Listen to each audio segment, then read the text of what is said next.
Title, Kaluluwa Part, isang una sa lahat magpapakilala mo na ako. Ako nga pala si Elian Abaw Bangkuyan. Nakatira sa Don Carlos Bukidnon. Ang kwentong ibabahagi ko sa inyo ay tungkol sa isang kaluluwa. Ito ay totoong buhay at hindi kathang-isip lamang.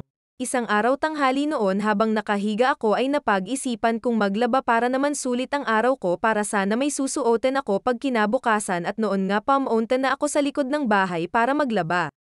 Habang naglalaba ako ay nagpalinga nga pa ako. At noon nga may nakita ako. Sa likod bahay namin ay maraming puno at isang malaking puno na mangga na nakatingin ako. Iwan ko ba kung bakit lagi ako nakatingin sa puno habang naglalaba ay nakatingin ako sa puno na iyon. Ilang salit pa ay mayroong lumabas na isang figure na babae lumabas siya sa malaking puno na mangga halos nakatulala ako. Part.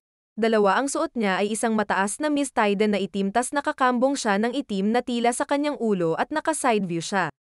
Tas pagtingin ko sa baba ay nakalutong siya at di ko na nakita ang mga paa halos kumakabak ang puso ko halos lumabas na ang kaluluwa ko sa katawan nang makita ko iyon. Habang nakasunod ang aking mata sa kanya ay lumampas siya sa isang kural or pedir.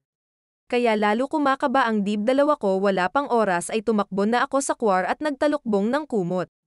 Hindi ko lang akalain na makikita ko iyon at siguro may gabay ako or makakita ako ng hindi tao. Or may third eye talaga ako. At yan lang po aking kwento sana may matutunan kayo.